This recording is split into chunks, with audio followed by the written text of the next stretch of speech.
Assalamualaikum warahmatullahi wabarakatuh.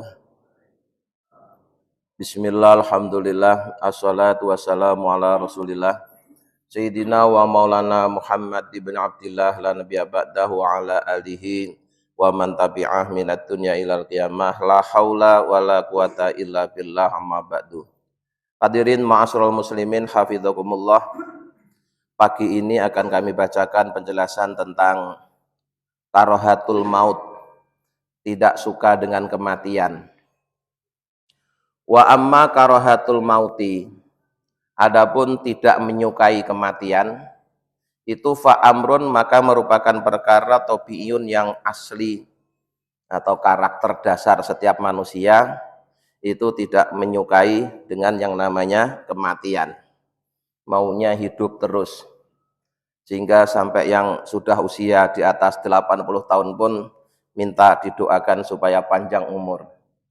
Padahal panjang umur itu belum jaminan pasti baik. Ya. Bahkan ada doa Nabi Ibrahim yang diralat. Nabi Ibrahim itu pernah mohon kepada Allah agar dikasih umur panjang. Allah tidak menjawab dengan firman-Nya, tapi menjawab dengan mengutus seseorang untuk menjadi tamunya Nabi Ibrahim. Di tamunya itu orang yang sangat tua, giginya sudah ompong. Kemudian oleh Nabi Ibrahim dijamu, dikasih makanan, dipilihkan yang lembut, dipilihkan yang empuk. Tapi karena sudah nggak punya gigi, itu makan apa aja itu dileweran gitu, ya, belepotan ke mulutnya. Dikasih kurma yang paling empuk juga begitu, dikasih anggur yang paling empuk juga dileweran kemana-mana. Setelah menyaksikan itu, kemudian Nabi Ibrahim langsung doanya itu diralat, nggak jadi, ya. Nggak jadi minta umur panjang, karena umur panjang itu belum tentu jaminan baik. Pertama, pasti merepotkan orang-orang di sekitarnya, karena dengan panjangnya umur pasti kemampuan, kekuatan seorang itu semakin berkurang. Yaitu sudah bawaan asli, ya, sudah berdasarkan firman Allah, wa man nu'ammirhu nunakkisuhu fil khalq. Barang siapa yang ditambah umurnya pasti dikurangi kemampuannya. Maka kadang sungguh aneh orang kalau mintanya umur panjang tapi maunya sehat terus. Itu ya aneh, nggak mungkin itu. Ya. Atau ukuran sehat untuk orang yang tua itu beda dengan yang muda. Ya. Yang tua itu asalkan tidak sakit itu sudah dianggap sehat. Tapi untuk kekuatannya pasti semakin lemah. Sudah bawaannya seperti itu, tidak mungkin makin tua atau makin kuat, itu tidak mungkin. Ya. Itu malah menyalahi kodratnya Allah itu. Maka Nabi Ibrahim sejak melihat kejadian seperti itu, doanya mohon umur panjang itu diralat, ya. Nggak jadi. Ya.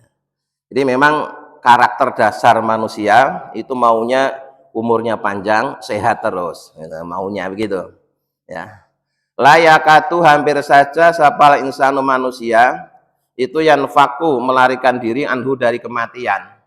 Seandainya bisa, orang itu maunya terhindar dari kematian, tapi ya tidak bisa. Ya, Allah yang menciptakan hidup dan mati. Dimanapun orang berada, kalau sudah waktunya mati pasti mati. Ainama takunu yutrikumul mautu walau kuntum fi burujim musayyadah. Dimanapun kamu berada, pasti maut akan menjemputmu. Walaupun kamu berada di tempat yang sangat tersembunyi, tetap akan mati. Bahkan ada cerita di zaman Nabi Sulaiman, ya, Allah mengutus malaikat pencabut nyawa untuk mencabut nyawa seseorang yang sesuai dengan perintah Allah. Orang itu dicabutnya itu di negeri India. Tapi ternyata ketika mau dicabut tuh di India dia tidak ada. Nah, rupanya orang itu sedang ada di samping Nabi Sulaiman. Ngapain dia di samping Nabi Sulaiman? Dia minta diajarin ilmu untuk bisa menguasai angin, agar dia bisa pergi jauh. Akhirnya nama Nabi Sulaiman diajari. Ya. Nabi Sulaiman kan salah satu mukjizatnya bisa menundukkan angin. Ya. Setelah dikasih ilmu menguasai angin, apa yang dilakukan orang tadi itu? Dia terbang ke India. Ya. Terbang ke India. Akhirnya benar sesuai dengan prosedur Allah, ya. ketemu malaikat maut di India. Jadi kalau memang sudah waktunya mati, mau lari kemana aja ya pasti mati. Nggak bisa, walaupun orang maunya melarikan diri kematian, nggak bakalan bisa mati. Maka di dunia ini tidak ada orang yang kuat yang mampu mempertahankan kehidupannya, itu tidak ada. Ya. Semuanya waktunya mati pasti mati. Wadzalika, mengapa karakter dasar manusia itu tidak menyukai kematian? Li'anal mauta, karena sungguhnya mati itu mu'limun, menyakitkan, fi nafsi, dalam dirinya. Ya, bagi orang-orang yang belum tahu ilmunya, kematian itu dianggap sesuatu yang sangat menyakitkan. Wa mufarikun, dan menjadi sebab terpisah bainal insani, antara manusia. Dengan mati dia akan terpisah dengan keluarganya, dengan istrinya, dengan suaminya, dengan anaknya, dengan cucunya. Wa baina mahbubatihi, dan berpisah dengan orang-orang yang dicintainya. Siapa saja, mungkin temannya, mungkin saudaranya, mungkin siapa saja, dia harus berpisah. Wa ma'laufatihi, dan semua yang dia senangi, min dunyahu, dari urusan dunianya. Lagi seneng-senengnya mobil, mobilnya harus ditinggalkan. Lagi seneng-senengnya sepeda, sepedanya ditinggalkan. Lagi seneng-senengnya miara burung, burungnya ditinggalkan. Lagi seneng-senengnya ngerawat kembang, kembangnya ditinggalkan. Semuanya, ya. Hal-hal yang disenangi dalam urusan dunia ini dengan mati semuanya ditinggalkan. Itu yang menjadikan semua orang karakter dasarnya tidak menyukai kematian. Walamma qala, dan tatkala bersabda sapa Rasulullah SAW, man ahabba liqa Allahi, barang siapa yang mencintai ketemu Allah, barang siapa yang suka ketemu Allah, ahabballahu, maka Allah akan mencintai liqa'ahu, untuk bertemu dengannya. Padahal Rasulullah pernah bersabda, barang siapa yang senang ketemu Allah, Allah juga akan senang ketemu orang tersebut. Nah, dengan mati itu sesungguhnya orang akan ketemu dengan Allah, harusnya senang, ya, harusnya senang. Kalau kita senang ketemu Allah, Allah juga senang ketemu kita. Waman kariha, dan barang siapa yang tidak menyukai liqa Allah, bertemu Allah, kariha, maka juga tidak akan suka sapa Allah liqa'ahu, untuk bertemu dengannya. Sebaliknya, kalau orang itu tidak suka bertemu dengan Allah, Allah juga tidak suka bertemu dengan dia. Nah, kematian itu merupakan pintu gerbang untuk bertemu dengan Allah. Nah, ketika Rasulullah bersabda seperti itu, Qolat bertanya lahu kepada Rasulullah, sapa Aisyah radhiyallahu anha, Sayyidah Aisyah radhiyallahu anha, istri Rasulullah, ya, itu kemudian bertanya kepada Rasulullah, ya Rasulullah, wahai utusannya Allah, kulluna, setiap kita, nakrohu, tidak menyukai al-mauta, kematian. Di Aisyah ini salah satu istri Rasulullah yang sangat cerdas. Itulah rahasianya mengapa dulu Rasulullah oleh Allah, ya, disuruh menikahi Aisyah sejak masih muda. Sejak masih muda. Itu karena rahasianya Aisyah itu seorang wanita yang sangat cerdas. Sehingga dengan Aisyah menjadi istrinya Rasulullah, banyak ilmu-ilmu yang bisa didokumentasikan oleh Sayyidah Aisyah. Yang ilmu itu tidak bisa didapatkan oleh para sahabat. Ya. Kalau sahabat itu kan namanya orang lain, ya, itu hanya bisa mendapatkan ilmu dari Rasulullah yang disampaikan di luar kamar, maksimal di ruang tamu lah. Ya. Tapi kalau Aisyah itu mendapatkan ilmu Rasulullah tidak hanya di luar, ya, di dalam kamar, di dapur, di kamar tidur, di kamar mandi pun bisa mendapatkan ilmu dari Rasulullah. Maka dia salah seorang istri Rasul yang paling banyak meriwayatkan hadis. Nah, orang yang tidak ngerti mengkritik Rasulullah menikahi anak kecil. Nah, itu karena dia tidak tahu ilmunya aja. Padahal Rasulullah menikahi Sayyidah Aisyah ini berdasarkan rekomendasi langsung dari Allah. Hikmahnya, Aisyah ini seorang wanita yang sangat cerdas. Dengan menjadi istri Rasul, dia bisa mendokumentasikan banyak ilmu. Nah, dalam kitab Musnad Imam Ahmad bin Hambal, itu ada 12 jilid, ya, Yang ada di perpustakaan kita cuma 8 jilid.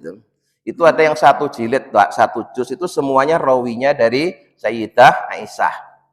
Dan ilmunya itu semuanya ilmu-ilmu yang tidak bisa didapatkan oleh sahabat yang lain. Karena sahabat kan orang lain, tidak selalu menyertai Rasulullah. Kalau Aisyah selalu menyertai Rasulullah, sampai di tempat tidur bagaimana akhlak Rasulullah, di kamar mandi bagaimana, itu ada semua. Termasuk ini ya. Ketika Rasulullah menceritakan bahwa orang yang senang ketemu Allah, Allah akan senang ketemu dengan dia. Orang yang tidak menyukai Allah, Allah tidak akan menyukai ketemu dengannya. Itu Aisyah selalu kemudian bertanya, ya Rasulullah, setiap kita tidak menyukai kematian. Jadi Aisyah langsung paham bahwa dimaksud dengan bertemu Allah itu adalah kematian. Kulluna nakrahul mauta, semua kita tidak menyukai kematian. Faqala, kemudian Rasulullah menjelaskan, ya, innal mu'mina, sesungguhnya orang yang beriman, idza habarahu, bila datang kepadanya apalah mautu kematian, busyira, dia diberi kabar gembira, birrahmatillahi, dengan rahmatnya Allah. Fahabba, maka dia suka, senang, liqa Allahi, ketemu Allah. Dan Rasulullah memberikan penjelasan, ya, begini, ya, setiap orang mukmin mati atau mau mati, itu Allah memberi kabar gembira dengan rahmatnya. Sebagaimana kemarin sudah kita sampaikan di dalam surah Al-Waqi'ah, itu ada firman Allah yang punya wa idza balaghatil hulqum wa antum hina idzin tanturun. Ketika roh seseorang sudah nyampe di kerongkongan, sampai di tenggorokan, saat itu dia menyaksikan tempat yang akan dihuni nanti di akhirat. Nah, kalau orang beriman, ketika ruhnya nyampe di kerongkongan, nyampe di tenggorokan, itu yang dia lihat adalah gambarnya surga. Ya, gambarnya surga. Maka dia senang ketemu Allah, itu senang. Kenapa? Karena dia akan masuk surga. Surganya sudah Allah tunjukkan fotonya saat dia mau mati. Maka dia fa'ahabba liqa Allah, maka dia suka ketemu dengan Allah karena sudah melihat tempat yang akan ditempati. Wahaballah, dan Allah juga mencintai liqa'ahu, bertemu dengan dia. Karena dia menghadap Allah dengan senang hati, Allah juga senang untuk menerimanya. Jadi kayak kalau ada tamu, Pak, ya, ada tamu tampak gembira, kita sebagai tuan rumah juga gembira. Ya. Tapi kalau tamunya itu datang dengan wajah kusut, sedih, kita belum apa-apa kan udah suudon. Ya. Pasti ini yang datang ini orang sedang bermasalah ini. Ujung-ujungnya paling nanti mau pinjam duit atau gimana gitu. Udah langsung buruk sangka. Kenapa? Karena tampilannya sudah tidak menyenangkan. Dan nanti saat orang menghadap Allah, kalau dia menghadap dengan senang hati, Allah juga akan senang menerimanya, menyambutnya.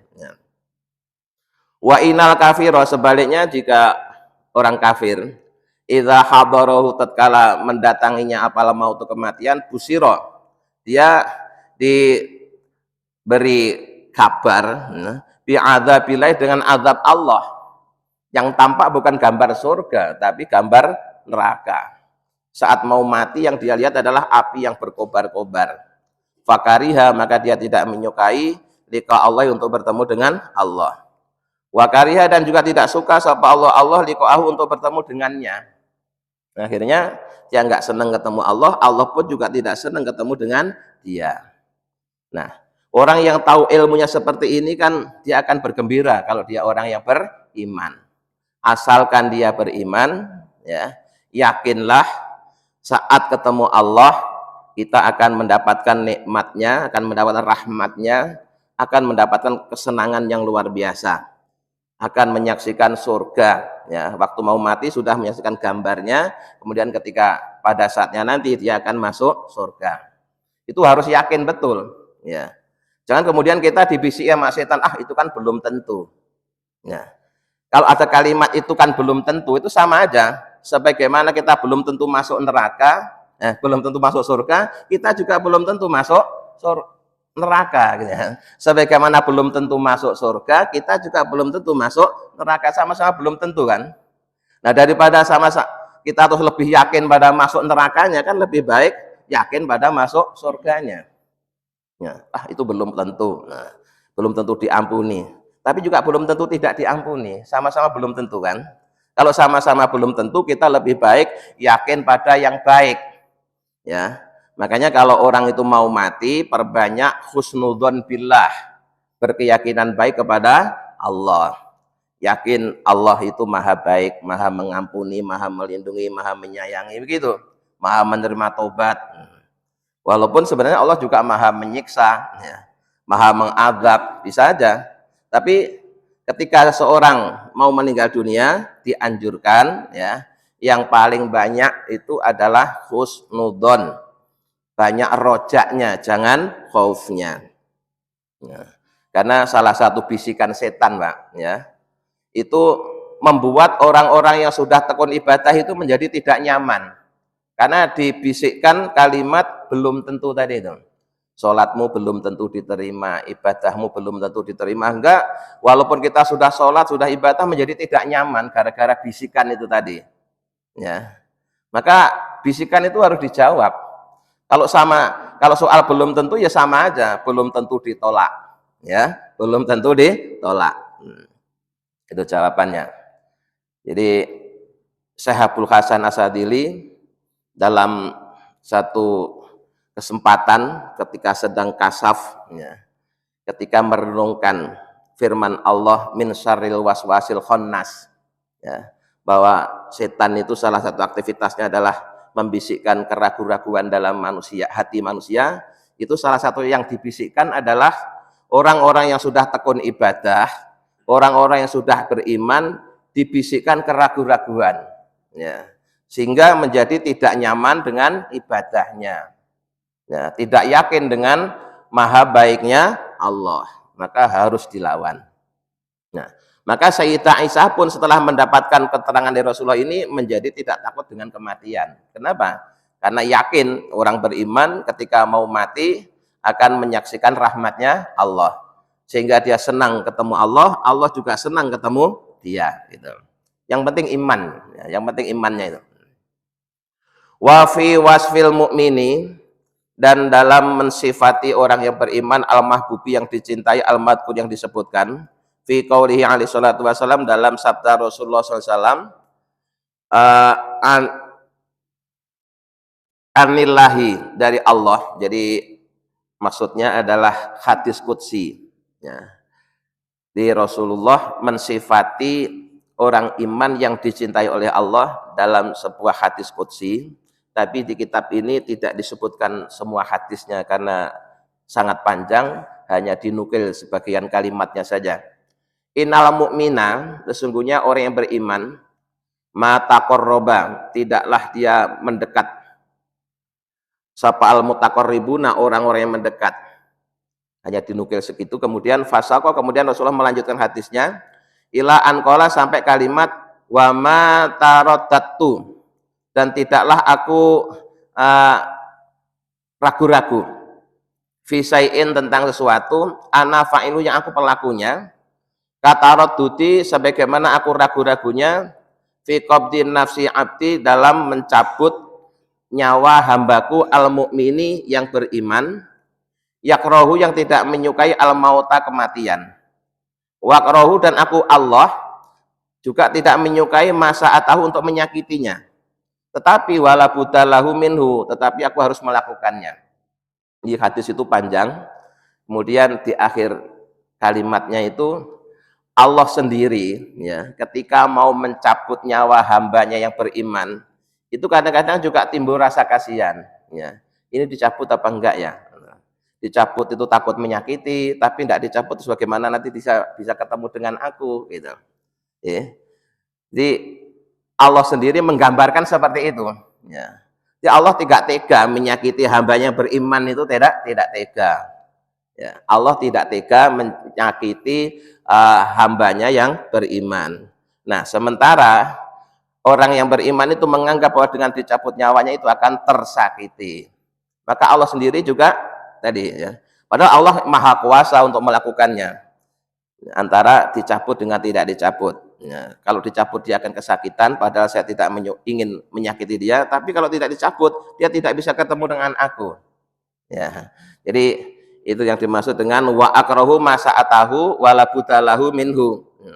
Aku sebenarnya juga tidak suka menyakiti hambaku yang beriman, tapi hal ini tidak bisa tidak. Nah, artinya tidak bisa aku tinggalkan, jadi harus terjadi. Fangdur, maka perhatikanlah kaifa bagaimana wasofahu Allah mensifati bikarohiyatil mauti, dengan tidak suka kematian, ma'a kamali imanihi, bersama sempurnanya iman seseorang. Jadi orang yang sudah sempurna imannya pun masih juga secara tersembunyi dia sebenarnya juga tidak menyukai kematian. Tapi di sisi lain, bahwa kematian itu pintu gerbang untuk bertemu dengan yang dicintainya. Makanya harus terjadi. Karena kalau tidak terjadi nanti dia malah tidak bisa ketemu dengan yang dicintai. Jadi orang yang sudah sempurna imannya, wa'ului mangzilati, dan tinggi kedudukannya inta di sisi Allah Ta'ala, itu masih juga sebenarnya secara karakter dasar dia tidak menyukai kematian. Tapi karena dia tahu bahwa dengan kematian itu dia bertemu dengan Allah, akhirnya dia mau menerimanya. Karena kalau toh dia tidak menerima juga tetap akan mati. Cuma kalau dia menerima, itu kan dia mati dengan senang. Ya. Kalau mati dengan senang, Allah akan senang menyambutnya. Tapi kalau mati tidak senang, ya, tidak menyukai mati, terus dipaksa mati, akhirnya dia mati dalam kondisi tidak senang, Allah juga tidak senang bertemu dengannya. Maka senang ya mati, enggak senang ya mati. Maka kita lebih baik berupaya untuk menjadi orang yang senang, ya, supaya saat bertemu Allah dalam kondisi senang, sehingga Allah pun juga akan senang menyambut kita. Wa fi ahbari Musa alaihissalam, kemudian juga dalam berita tentang Nabi Musa alaihissalam, annahu, bahwasanya Nabi Musa itu latoma pernah menabok, pernah memukul muka malakal mauti, malaikat mukanya malaikat maut. Hina ja'ahu, tatkala malaikat maut itu mendatangi Nabi Musa, liyak bidohu, untuk mencabut nyawanya. Karena dipukul mukanya oleh Nabi Musa, sampai kemudian fa'ahroja, maka keluar apa ainahu, matanya malaikat maut. Jadi ini seru ini. Nabi Musa itu nabi yang salah satu kelebihannya itu tenaganya itu super, Pak. Ya. Di Nabi Musa itu seorang nabi yang sangat kuat, ya, sangat kuat, dan juga temperamen aslinya orangnya itu, ya, karena ngadepi umatnya juga sangat menjengkelkan. Ya. Tapi bagaimanapun juga Nabi Musa adalah nabi papan atas karena termasuk ulul azmi. Ya. Dia sebenarnya juga seorang nabi yang sering protes kepada Allah. Tapi protesnya orang yang dicintai oleh Allah, Allah pun juga tetap menjawabnya dengan penuh kasih sayang. Nah, salah satu kejadian bahwa suatu hari, ya, Allah itu nyuruh malaikat maut untuk menemui Nabi Musa dengan tujuan mencabut nyawanya. Nah, namanya malaikat itu kan makhluk yang lugu, ya, makhluk yang lugu, tidak bisa berbahasa basi. Dia temui Nabi Musa, langsung ngomong, ya, wahai Musa, aku disuruh oleh Allah untuk mencabut nyawamu. Ya. Seketika Nabi Musa itu langsung memukul mukanya malaikat maut tadi sambil berkata, adakah seorang kekasih tega menyakiti kekasihnya? Ya. Adakah seorang kekasih tega menyakiti kekasihnya? Coba kamu tanya lagi sama Allah, apa benar? Ya, Allah tega menyakiti aku. Akhirnya malaikat maut menghadap Allah. Terus oleh Allah diajari, ya, bahasanya jangan bahasa yang lugu mau mencabut nyawamu. Tanya aja kepada Musa, hei Musa, apakah seorang kekasih tidak senang untuk ketemu dengan kekasihnya? Ya, bahasanya ganti, Pak. Ya, akhirnya malaikat maut datang lagi menemui Nabi Musa. Bahasanya bukan dengan bahasa mau mencabut nyawanya, tapi bertanya, wahai Musa, adakah seorang kekasih yang tidak senang ketemu dengan kekasihnya? Oh, enggak ada. Pasti dia senang. Ya udah kalau gitu mari berangkat. Akhirnya Nabi Musa dengan senang hati berangkat bersama malaikat maut untuk bertemu dengan Allah. Ini pentingnya bahasa, ya. Jadi pentingnya bahasa. Walaupun maksudnya sama, tapi kalau bahasanya diperhalus, itu reaksinya juga menjadi beda. Maka kita harus pandai-pandai, ya. Pandai-pandai mengolah kata agar dampak yang ditimbulkan juga menjadi baik. Ketika seorang dikatakan goblok kamu, pasti dia marah. Tapi kata-kata goblok bisa diganti. Mungkin dia belum pintar atau terlalu lambat. Bahkan orang disebut terlambat pun mungkin masih tersinggung. Tapi kamu itu terlalu banyak pertimbangan. Gitu kan beda kan? Ya. Padahal bisa jadi karena memang lelet beneran. Tapi bahasanya bukan kamu lelet. Itu enggak. Kamu telat mikir. Tidak. Kamu itu orang yang terlalu banyak pertimbangan. Itu bisa jadi seperti itu. Ya. Jadi bahasa itu bisa dibolak-balik. Dan ternyata ketika kita tepat menggunakan kata-kata, dampaknya juga sangat positif. Ya. Contohnya ini tadi, ya. Malaikat maut, makhluk yang sangat lugu, disuruh oleh Allah mencabut nyawanya Nabi Musa. Ngomong apa adanya, ya Musa, aku disuruh Allah untuk mencabut nyawamu. Ya, Musa spontan marah. Malaikat mautnya ditabuk sampai matanya mendulu. Karena Nabi Musa itu kuat. Ya. Di Nabi yang pernah nabuk malaikat itu ya Nabi Musa itu. Ya. Karena ketika itu malaikatnya itu ketika menemui Nabi Musa ya tentu dalam bentuk makhluk yang bisa dilihat oleh mata. Nah, tapi begitu bahasanya diganti, ya, adakah seorang kekasih yang tidak senang ketemu dengan kekasihnya? Nabi Musa mau menerima, ya, mau menerima. Jadi kematian itu bukan dianggap sesuatu yang menyakitkan, tapi merupakan cara untuk bertemu dengan kekasihnya. Jadi gitu ceritanya. Naam, benar cerita tersebut. Kotufa terkadang disembunyikan.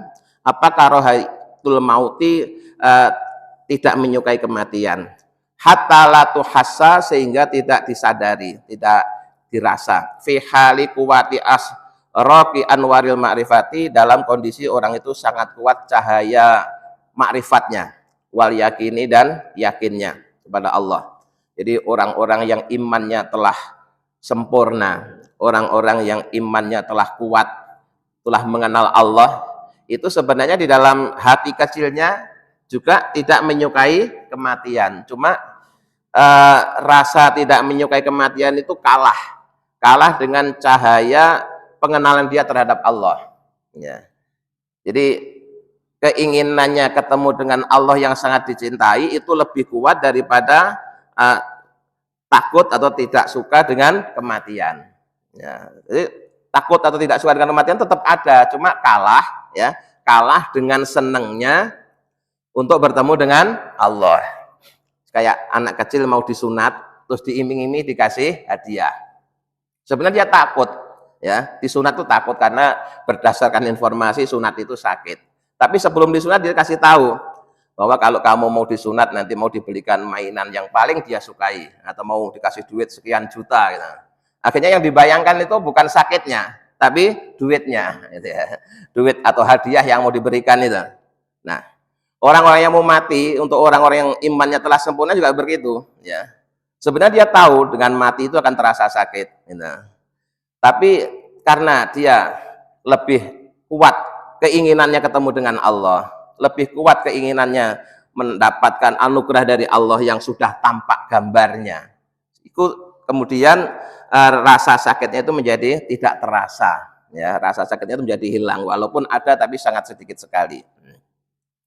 Wa yakunu, dan yang demikian itu terjadi, wa yakunu, dan terjadi zalika itu li ahli, bagi ahlinya, ahli yang sudah ma'rifatullah, fi waktin duna waktin, setiap detik, setiap waktu, ya.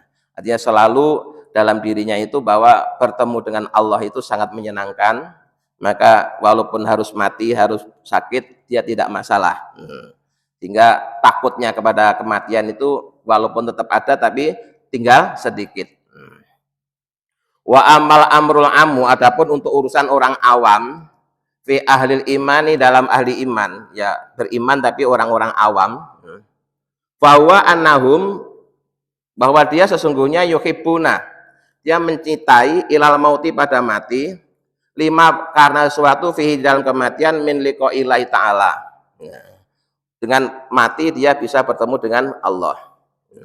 Bagi orang yang ahli iman, tapi kelasnya kelas orang awam, itu kalau sudah tahu ilmunya, dia menjadi senang dengan kematian. Kenapa? Karena dengan kematian itu dia bisa bertemu dengan Allah. Wal masiri dan kembali ila daril baqiyah, pada tempat yang abadi. Ya, kalau di dunia ini kan semuanya serba sementara. Ya, enak sementara, senang juga sementara. Itu memang sifatnya dunia seperti itu, Pak. Ya, di dunia itu tidak ada yang abadi. Maka kalau orang mencari kesenangan yang abadi di dunia tidak ada. Ketika Bapak belum mendapatkan, membayangkan kayaknya enak, tapi setelah mendapatkan ya cuma begitu-begitu saja. Kemudian bosan, ya. Jadi memang karakter dunia itu seperti itu, ya. Bagaimana ya rasanya punya mobil mewah? Wah, sebelum punya itu kayaknya enak sekali. Setelah berhasil memiliki, paling senangnya beberapa hari berikutnya ya biasa-biasa saja. Terus beralih, bagaimana ya senangnya punya rumah bagus. Akhirnya membayang-bayangkan macam-macam. Setelah berhasil memiliki rumah bagus, apakah kemudian senang? Ya senangnya hanya sebentar. Setelah itu ya biasa saja, gitu. Itu sifat dunia itu seperti itu. Kalau mau senang terus, enak terus, nggak ada bosennya, itu adanya di akhirat. Ya, adanya di akhirat. Kalau orang nyari kesenangan di dunia yang abadi sampai mati nggak bakalan ketemu. Nah, karena kesenangan yang abadi, yang tidak membosankan itu adanya di akhirat. Nah, untuk bisa nyampe ke akhirat kita pintunya harus lewat kematian. Ya. Wal khuruji dan keluar minat dunia dari dunia. Ya. Yang mana dunia itu mahalil fitan, tempatnya fitnah. Ya. Di isinya dunia itu ya seperti itu. Ya. Selalu banyak terjadi persoalan-persoalan, musibah macam-macam, ya. Masalah politik, masalah kerusuhan, pertengkaran, permusuhan itu memang isinya dunia seperti itu. Ya, walaupun orang berupaya menciptakan perdamaian dunia, ya, tetap saja di dunia ini tidak pernah akan ada perdamaian. Mungkin yang satu damai, yang lain mulai kisruh, gitu ya. Yang satu diredam, yang sana meledak. Selalu begitu. Karena apa? Itu isunya dunia seperti itu. Ya, isinya dunia seperti itu. Kalau mau damai, tidak ada kerusuhan, tidak ada musibah, tidak ada penyakit, tidak ada orang bertengkar, itu nanti. Kapan? Kalau sudah di surga. Ya. Kalau sudah di surga. Kalau di dunia Bapak jangan membayangkan kapan ya dunia ini tenang, nggak ada orang perang, nggak ada orang bertengkar, nggak ada orang musibah, sampai Bapak mati nggak bakalan ketemu. Mati hidup lagi, hidup lagi, nggak bakalan ketemu. Kalau masih di dunia. Tapi kalau udah di akhirat itu baru ada. Maka bagi orang yang beriman senang dengan mati. Kenapa? Dengan mati dia sudah meninggalkan segala persoalan kehidupan dunia yang penuh dengan fitnah, wal mihani dan cobaan atau musibah. Wa yakrahunal mauta, dan dia tidak menyukai kematian. Bin nafsi dengan nafsu, wat tab'i dan karakter dasar. 5 karena suatu fihi di dalamnya minal alami dari sakit, wa firaqil mahbubati dan berpisah dengan yang dicintai. Ya. Di satu sisi berdasarkan iman dan ilmu yang dimiliki, dia senang dengan kematian karena dengan mati ketemu dengan Allah. Kembali ke tempat yang abadi, kesenangannya abadi, tidak membosankan.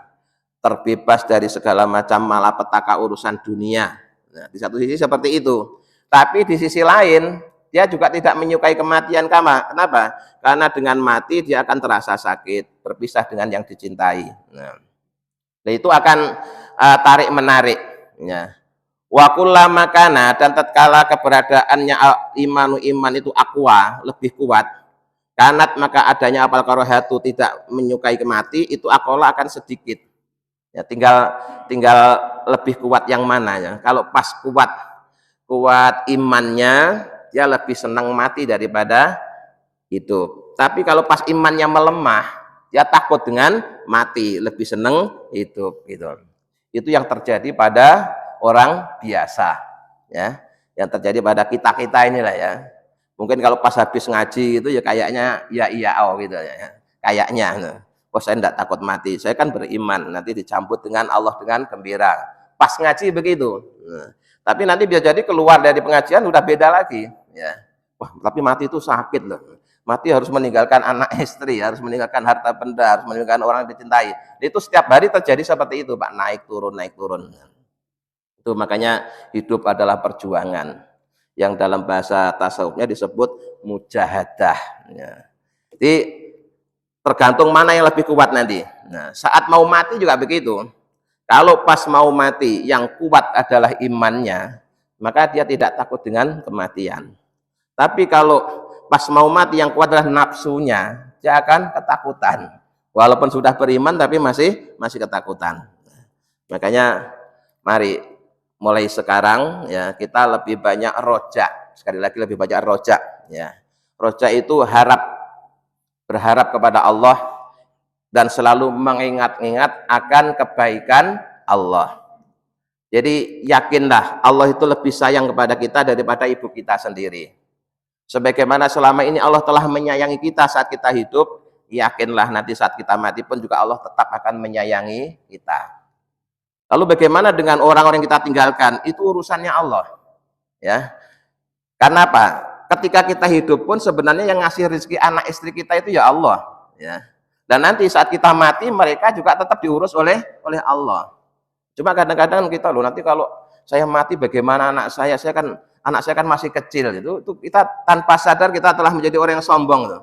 Seakan-akan kita bisa memberi rizki, padahal saat kita hidup yang ngasih rizki istri dan anak kita ya Allah. Nah nanti saat kita mati yang ngasih rizki anak dan istri kita juga tetap Allah. Wong rizki kita sendiri aja juga yang ngasih Allah kok. Itu yang harus ditanamkan ya, harus ditanamkan dalam hati kita. Jadi yakinlah sebagaimana saat hidup ya semua kebutuhan kita dicukupi oleh Allah, kita dilindungi, disayangi, maka nanti saat kita mati juga akan dicukupi oleh Allah, dilindungi oleh Allah, disayangi oleh Allah. Anak istri kita yang kita tinggalkan juga seperti itu. Ya. Nah kalau kita yakin seperti itu mau mati, ya mati itu ya dengan tenang, ya, dengan senang hati. Karena dengan mati kita akan bertemu dengan Allah yang kita cintai. Dan itulah salah satu tanda orang yang mati dalam kondisi husnul khotimah. Mudah-mudahan kita bisa mengamalkannya. Amin ya rabbal alamin. Allahumma sholli ala sayyidina Muhammad wa sallam alhamdulillahi rabbil alamin. Allahumma inna nas'aluka imanan daima yaqinan shadiqan wa qalban khashi'an lisanan dzakiran wa rizqan halalan wa ilman nafi'an shalihan. Rabbana atina fid dunya hasanah wa fil akhirati hasanah wa qina adzabannar. Subhana rabbika rabbil izzati amma yasifun wa salamun alal mursalin walhamdulillahi rabbil alamin. Assalamualaikum warahmatullahi wabarakatuh.